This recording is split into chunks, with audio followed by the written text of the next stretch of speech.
Welcome, Mama. So glad to have you here back at Fun Rich Mom. If you are here again, thank you. If you're new, I am Mitch Blackford, and you probably stumbled across this episode because the title said, How I Lost 20 Pounds. Then, if you read through the show notes, you saw it took me 10 months. You might have paused for a minute and said, Is this one really worth listening to? I would rather not take 10 months to lose 20 pounds. Does this chick really have anything to teach me? Well, in this episode today, I'm going to get into why I'm glad it actually took me those 10 months to lose 20 pounds. We're going to get into the mental and the emotional part of it. And then I'm going to wrap up with some of the actual practical steps that I took to shed some of that weight and where I'm at now. So, if that sounds intriguing to you, like something that, hey, time is going to be passing by anyway, and maybe this could work, then stick around and let's get started.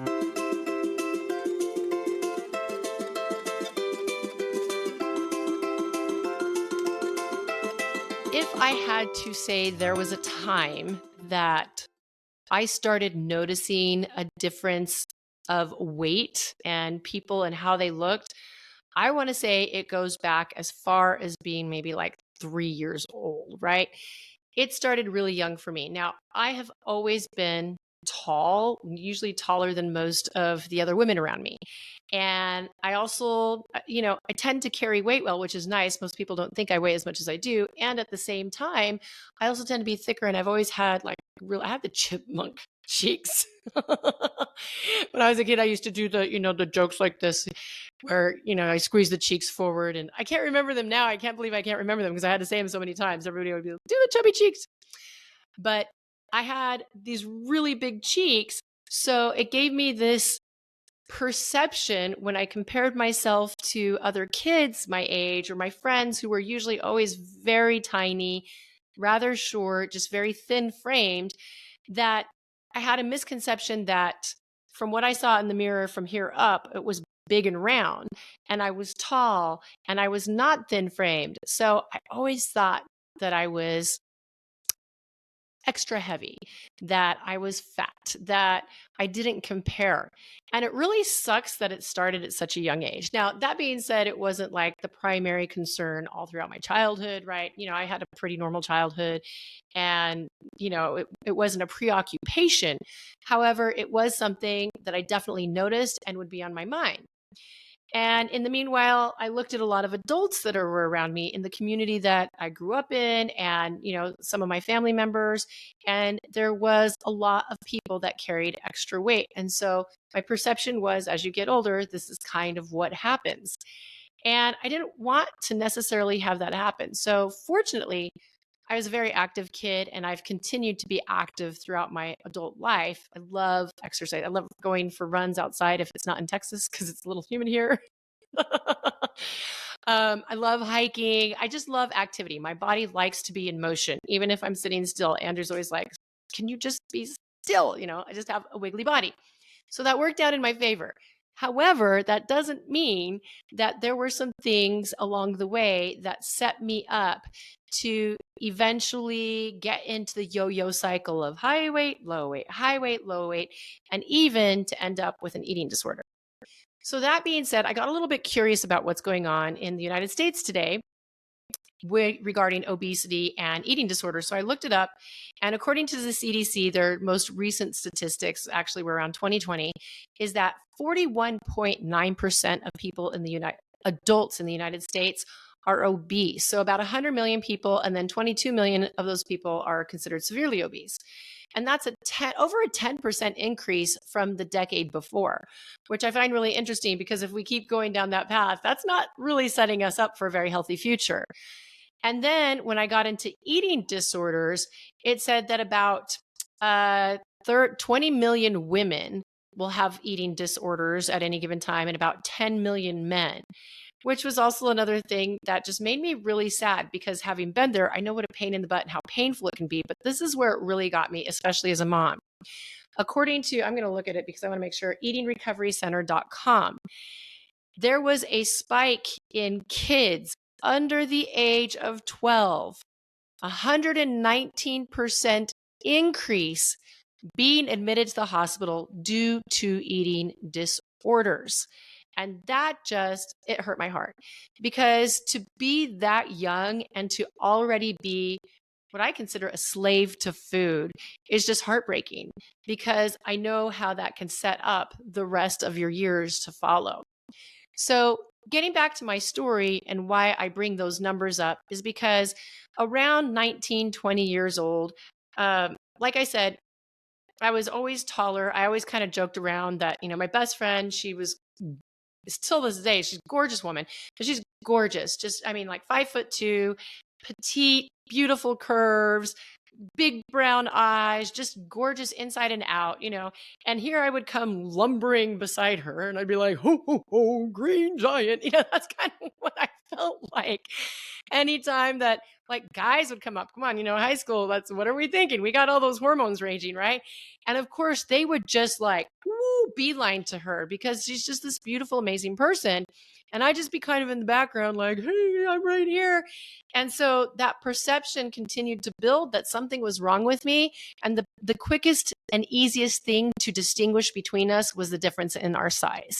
And so I started to create this tall tale of who I was and what I was and what was acceptable. And it eventually turned into, and I'm not saying just that situation. I don't want to pin that on her. I want to say, lots of things culminated to this, but I ended up I ended up becoming a compulsive overeater. Now, the reason I went that route was because at the time I didn't know that was a thing. I knew about bulimia, so I didn't throw up because I'm like, I don't have an eating disorder. I don't throw up, but I can jam large amounts of food into my face in a very short period of time. Like those hot dog eating contests, they ain't got nothing on what I could do. And so for the most part, I was able to hide it because like I said, I was pretty active. When I had jobs, I was, running and outside. So it was easy to hide the fact that I would go home and I would buy a tube of cookie dough and I would buy that Jet Puff marshmallow cream and mix it with what's it called? Cream cheese, right? Oh my gosh, that fruit tip is so good. To this day, I love it, right? And cookie dough.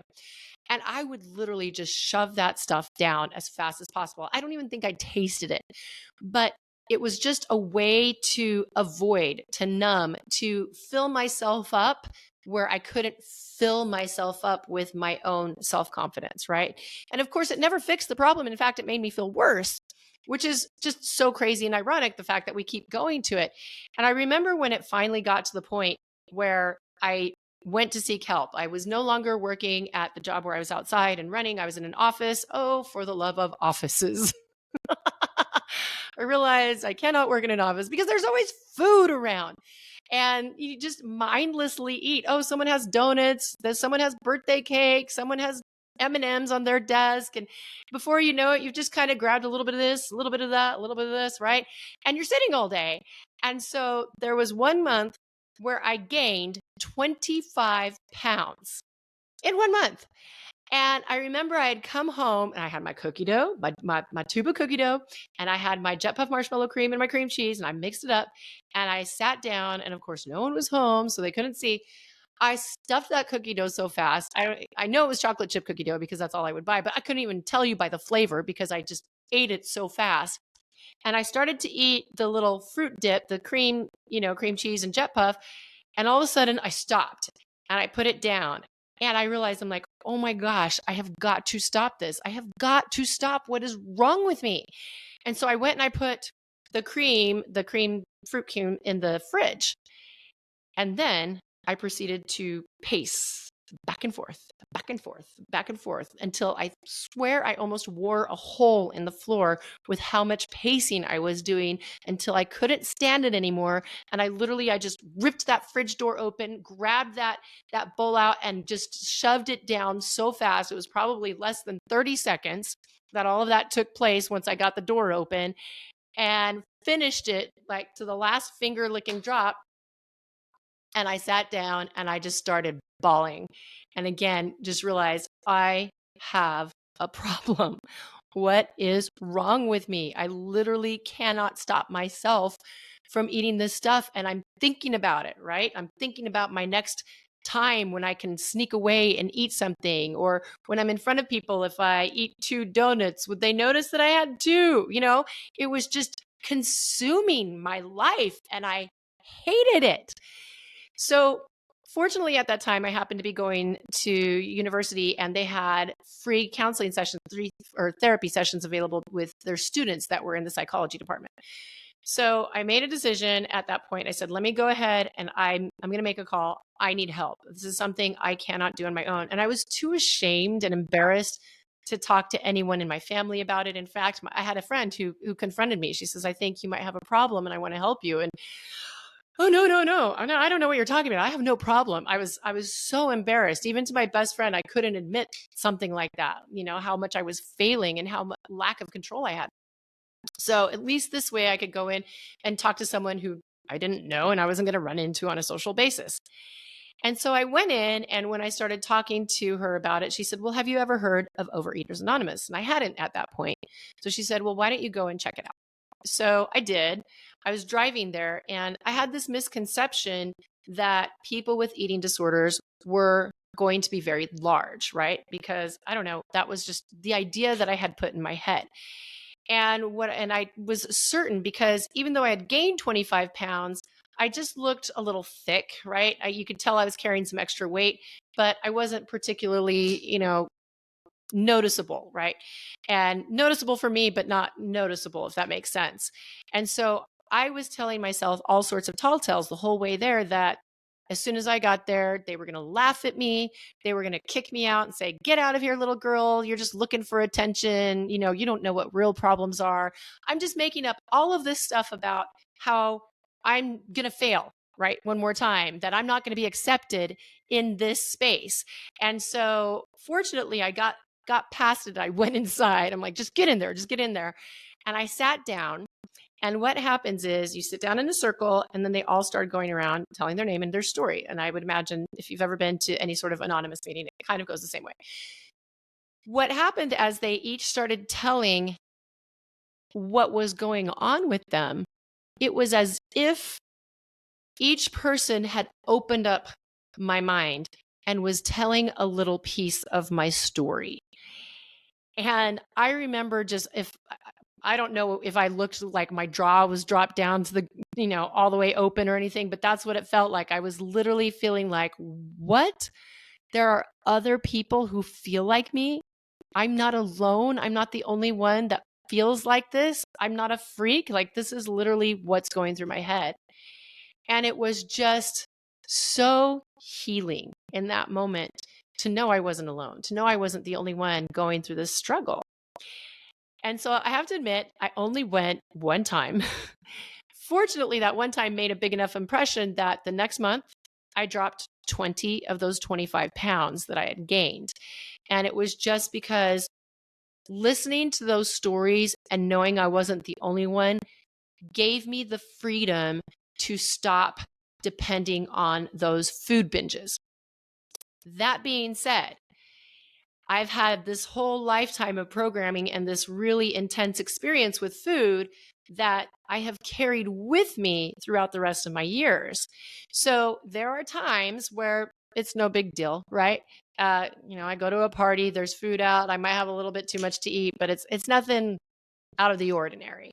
And then there are times when it kind of comes back and haunts me a little bit. Now, I've never had the compulsive overeating moments again, but I've definitely had moments where I've caught myself going to the fridge because I'm emotional and I'm reaching for the food, and I've had like 3 cookies and I notice and I stop myself. It's like, oh, whoa, wait a second, something's going on.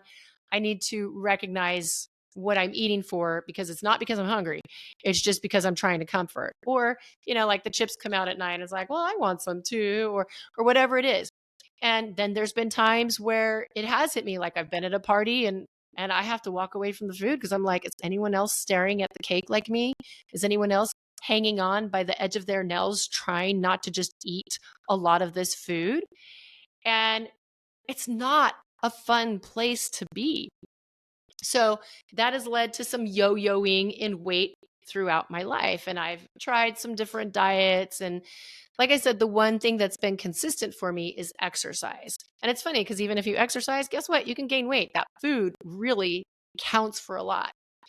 So this leads me up to last December, the 10 months ago, right? 10 months ago, when Andrew, my husband, came up to me and he said, you know what? I have been learning about the carnivore code, this carnivore code book that he was reading. And he says, I'm really intrigued by it. And I really want to try it because he had put on some weight in the last couple of years and he wasn't feeling good about it. And he wanted to drop the weight. And so we generally try to support each other whenever we're doing something. And he asked me, he says, I'm going to do it. I would love to do it with you. But if you don't want to do it, I understand. And I got to admit, my first reaction was a little bit like, just meat? I don't know about that. Like, I love carbs. Carbs are my deal. And you're asking me to totally give it up. And I love salad. And you want me to get rid of my vegetables? Oh, well, I started looking at through some of the stuff in the carnivore code and familiarizing myself with the concepts about it and why he was so intrigued by it. And it actually has some good science behind it. And I got myself on board mainly because he wanted to do it. And I know that it's really hard to do something, particularly with food, if no one else in the house is supporting you. So I wanted to support him. And at this point in time, I'm 20 pounds heavier. Again, I'm thick. I've got some curves, a little bit of chunk. And to be honest, there were times I felt just fine in my body. And I would look at it, I'm like, yeah, it's a little heavier than I want, but I'm fine. I'm still active. I can do most of the things that I want. But like when I'd go to my friend's house and we'd sit in our swimsuits, I wasn't so fine with it. I kind of look and to be honest, if I really dug into myself, although I was comfortable in my skin, I didn't necessarily like being at that point because I know that I can do better for myself, right? And I know that for me, when I'm carrying less weight, I feel better overall. And that's not just about how I look, although I do like how I look when I'm carrying less weight, but it's really more just about the sense of freedom and energy and just knowing that I am the one that is in control of what's going on right now. And I haven't bought into, hey, I need to have cookies baked every single week. And we have dessert after lunch and dessert after dinner. And maybe we have a dessert in between, which was a horrible thing that I didn't even realize I was teaching my girls. Oh my gosh, imagine this habit over their lifetime and what's that's going to add up to. So I started out mainly to support him, but really I knew that there was a piece of me that also wanted this too. I just didn't want to admit it because I didn't want to fail again. I didn't want to go on the yo-yo roller coaster ride where I've lost weight quickly and then it just kind of creeps right back on because in the end, I didn't make the real changes that needed to be made. And so we got started. And of course, December, I told him, I said, really, you had to pick this month. We can't start in January. I mean, come on. This is cookie baking month, prime cookie baking month. We have Christmas dinner, Christmas Eve. There's New Year's Eve, all of the good food. And he says, no, I really want to get started now. This is important to me. And so I said, okay, cool. I will do this with you, but I'm taking Christmas and Christmas Eve off and New Year's Eve off. And if I gain whatever I've lost back, I'm okay with it. And I'll just get back on track. But I want those days because I'm not ready to be fully committed to this yet. So at least it was a start, right? So we both got started, and I think I lost maybe 5 or 8 pounds a couple of weeks before Christmas. Andrew probably lost 10. He lost a little bit more really quickly. And I was surprised by the fact that I wasn't really craving food and how filling just eating meat could be. Now, full disclosure, we were not 100% carnivore. We're called carnivore adjacent. So although we're eating meats, we would also include like raw cheeses or sweet potatoes or squashes as long as you take the seeds out. And so those were some of the things that we would include. It made me feel a little bit better than just eating meat. And I'm telling you, I never thought I could get tired of just eating ribeyes. Like after a while, I'm like, I'm over steak. And so we would do different things as well. But it was amazingly satisfying when you eat the food. And I didn't really crave that much. And I was surprised at how fast those first 8 pounds came off. Now, again, Christmas came and I was true to my word. I went ahead and ate. a good meal for Christmas. And same thing for New Year. And, go figure, I did gain probably a few pounds back. And then we went back to carnivore. But this is what I noticed as we were doing carnivore. I kind of had little stepping stones. We would go, I'd lose about 5 pounds, and then something would come up that, hey, you know what? We're going to go to this party. There's going to be all this food there. Sometimes we would be really strict with it, but sometimes I just didn't want to. I just wanted to relax and not think about it and be able to just reach and eat a chip with guacamole on it because I like chips with guacamole.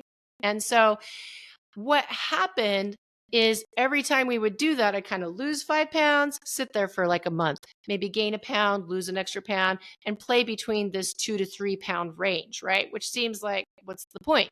But then I would go and I'd lose another 5 pounds. We'd get a little more strict with it. And so now I'm down 10 pounds. And then we'd sit there for a month, same sort of deal. And so this doesn't seem super productive and efficient to losing weight, and probably not what most coaches would say. It's like commit and go for it and have a plan for when you go to those parties and prep your food and whatever. And we did sometimes, many times, but not every single time. And at the same time, the reason I say that I appreciated this method for me, and it may not work for everyone, but for me, it actually gave me time to start making mental shifts where, okay, we're going to this party and they're going to have some food that I'm really going to like. But instead of just eating whatever I wanted while I was there, I at least said, okay, I'm mainly going to have just the meat. And then I might have a slice of cake or one dessert or a little handful of chips with guacamole. But it wouldn't be the full plate and then dessert like it may have been in the past. So I started to make that mental shift where I was okay with that. I started to feel comfortable with that. And if we fudged a little bit, sometimes it would get frustrating when you'd gain the weight back, but I knew I could take it off and get back down. And so the other thing that I was doing is we all have a set thermostat in our body. And it's no matter what area of life you're thinking of, we all have set points, right? Think of your thermostat in your house. You usually keep your house, let's just say, between 72 and 68 degrees. Well, if the air starts to get a little warm and you're creeping up to that 72 mark, the air conditioner kicks in and it's going to cool it off because it's like, we only go to 72. We got to cool it off. But if we suddenly get a little too cold and we start creeping near that 68 mark, well, now either the AC turns off or the heater kicks in and says, wait, we're getting a little too cold. That's not where we belong. We belong between 68 and 72. And so the house is going to keep doing whatever it needs to do to keep you there. Same thing in our subconscious, whether it's our weight, whether it's our relationships, whether it's our finances, whether it's our confidence, whatever you want to apply it to, we have set points that we create in our life. And so at this point in time, I had created a set point where I was the heaviest I had ever been in my life. I'd never been this heavy. And I knew I was uncomfortable with it. And the other thing I knew is that if I continued this way, that wasn't going to be the heaviest I was ever going to be, because eventually I might get a little bit higher. If I could get this high, guess what? My set point might eventually go up a couple pounds. And then I might stay there for a little bit and then a couple more pounds. So really, I knew what the trend was. It was going to keep going up. Versus this way, going slower and starting to learn that I was okay being at a party and I didn't have to have the big plate and I'd still have a good time. And I wasn't consumed by thinking about the food or what I was going to eat. Now I was starting to change my internal set point around my views of food and what I needed, and also what my weight set points were. So that time gave me emotional and mental time to adjust to a new eating habit, to a new pattern of food in my life, and to having different amounts of food, right? And also to having the wherewithal to be okay around food permanently, not just for a little while until, something comes up. Because there were times in those last 10 months that I've had some stress, that we've had some things come up.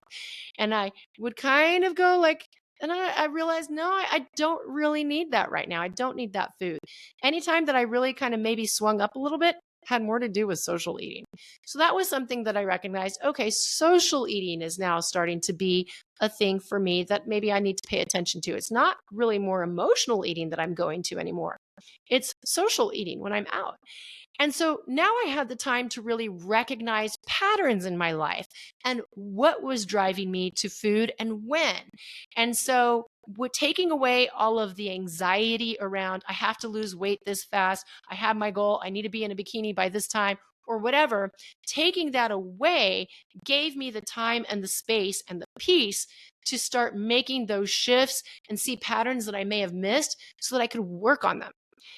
And so we got to a point where we had been on carnivore for probably about 6 months or so, and we had stalled for a good 2 months. Both Andrew and I, we were just stalled. It didn't matter what we were doing. It just seemed like we couldn't get past a certain wall.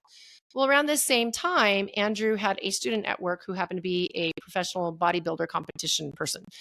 I don't know what they're called, but she started talking to him about macros. And because he was telling her how he was frustrated that we were both kind of stuck. And she said, well, what's going on is although you're doing low calorie, you guys are eating high fat because of the cheeses on top of the high fat meats. So you're putting too much fat into your body and ironically, not enough protein to overcome that fat, which is why you're stalling out.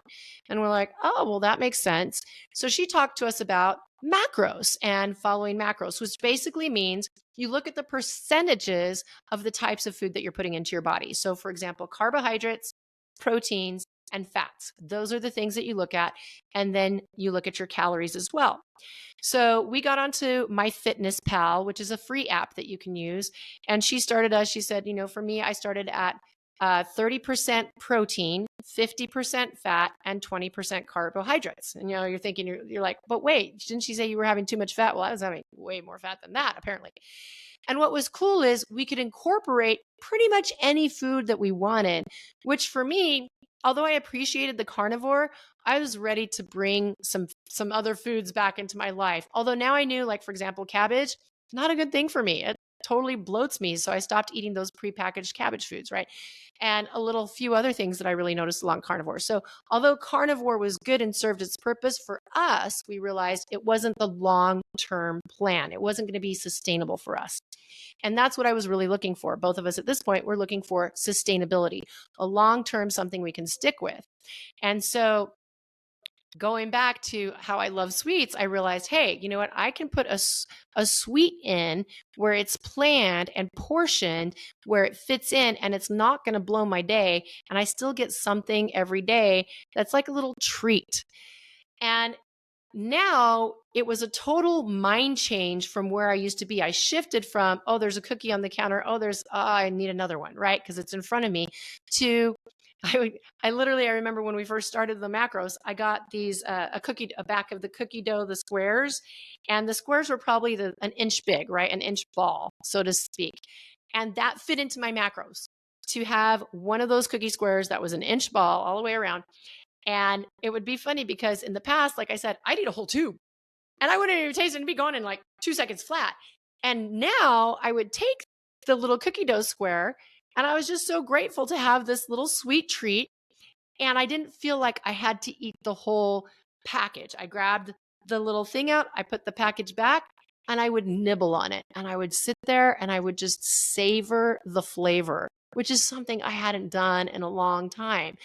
And I would enjoy it. And I would actually take the time to chew it, to taste it, to enjoy it. And when it was done, I was good. And I didn't have to have any more. And I didn't feel driven to the fridge to be like, I need the rest of it right now, like I had. This also allowed me to recognize my eating patterns, like, okay, what times of days do I have these cravings? Where are the areas where I need to be aware of in the day that I'm probably going to be driven towards emotional eating or just habitual eating without thinking about it, right? Just that storm numb eating. And so I realized, okay, my afternoons, after lunch, that's when I need a sweet. That's when I need it the most. After dinner, I'm actually okay. It doesn't really bother me. Breakfast, no big deal. So I went ahead and I put that little treat after lunch. And when I had it, I just took a minute and I realized I'm good. I've had my sweet. I enjoyed it. I appreciated it. It's all that I need. And here's the kicker.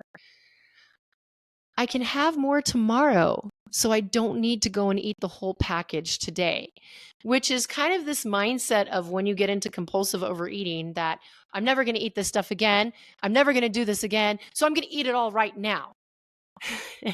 Hopefully you can't relate, but maybe you can. I don't know. Have you ever started a diet and you're like, I'll start tomorrow. And then tonight we're going to town and you eat everything like there's no tomorrow and like you will never have access to this food again.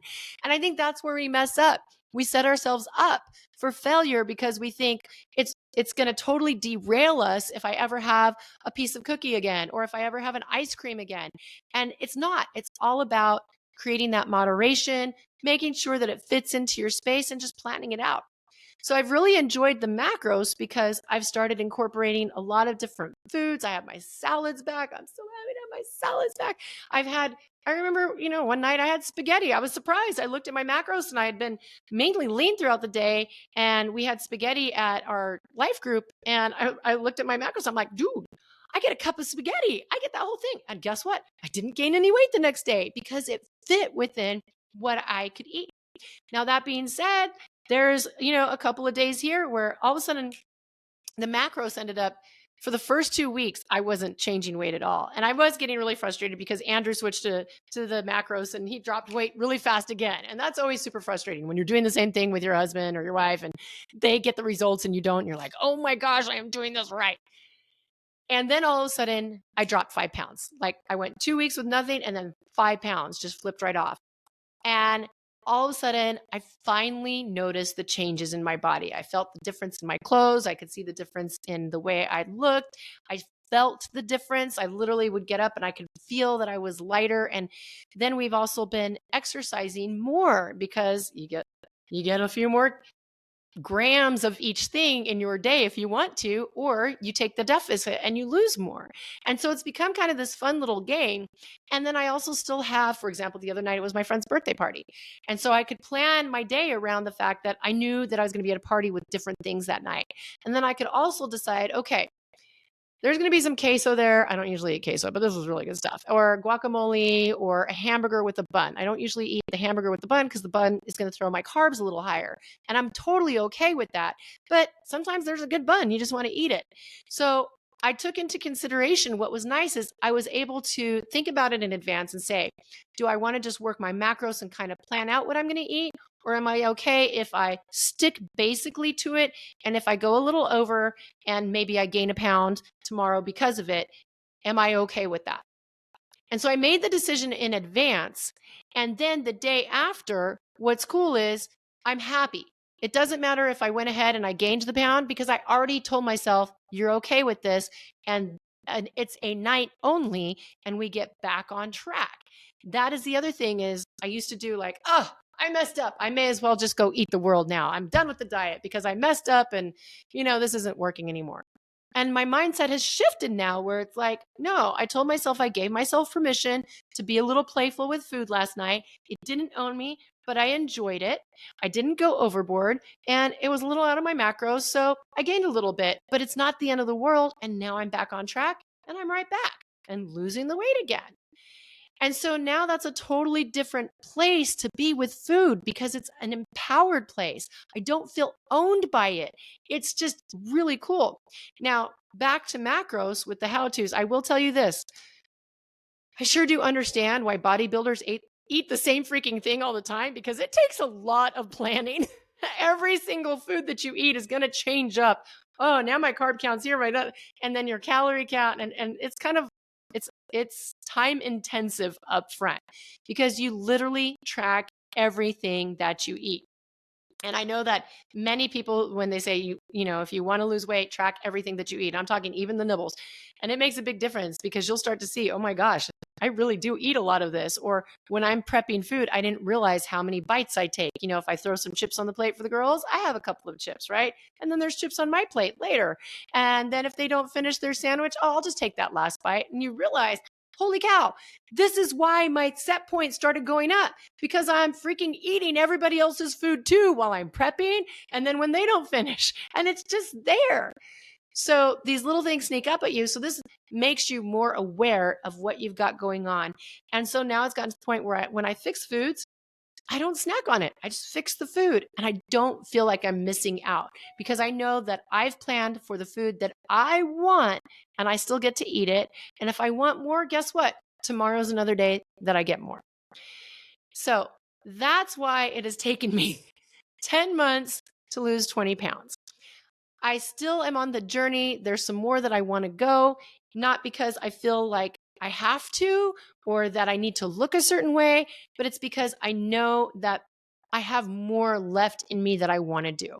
And so I have little mantras of 10 pounds less, 10 pounds less. And then when I hit that goal, I reassess. And I say, okay, am I good here? Is this where I feel satisfied and I feel complete and I feel good about myself and I'm great for maintenance? Or do I feel like there's a little bit more that I want to go? And am I going for it? Why am I going for it? What are the reasons I'm compelled to go for it?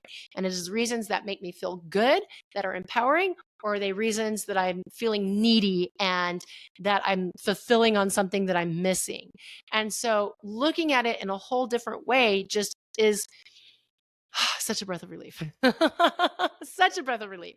And so I don't know where I'm going to end up, but I know that I'm on the right trajectory now versus last year I was not. My trajectory was going uphill and it was not going to lead me to good places.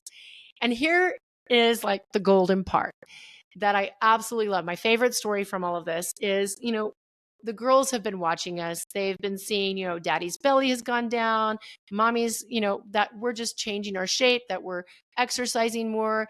And we talk about, not obsessively, but we talk about, hey, we're making better choices. We're eating this tonight because we want to make better choices. We want to keep our bodies healthy. We want to make sure that we're here a long time because you're going to be here a long time and we really want to enjoy our lives with you and be able to do things. Even Andrew, he's like, man, it's so nice to put on my shoes. I don't run out of breath anymore.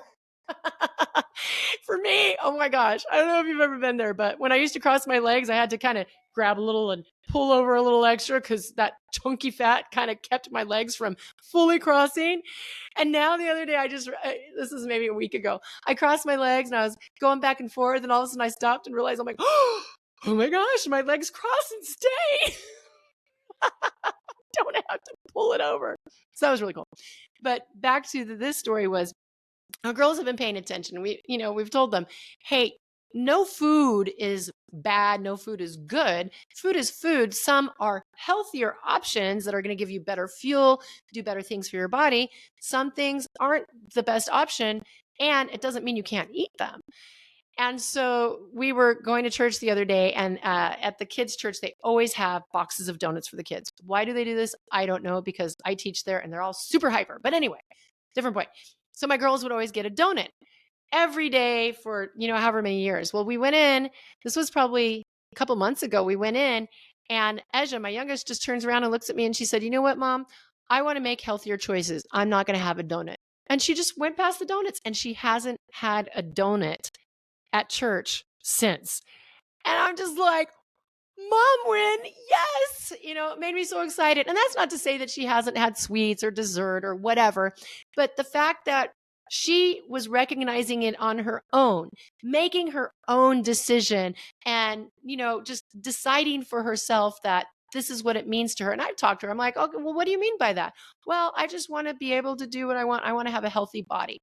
And so that was just super gratifying to see not only my efforts for myself, but for my children is coming through. And that's really what it's all about, right? What are we passing on? Because so much of the time we pass on things without even realizing it, and it's not necessarily the best things. So it's nice when you recognize or that you see that you've passed something that's going to benefit them.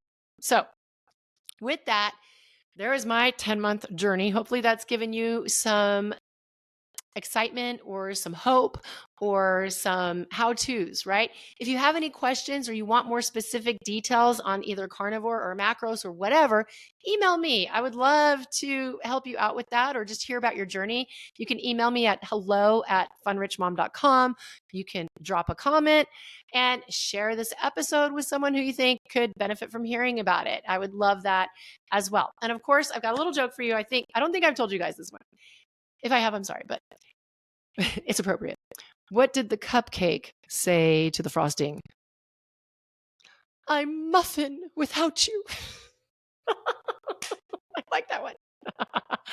Okay, with that, make it fun, make it rich, and I will talk to you next week. Bye-bye.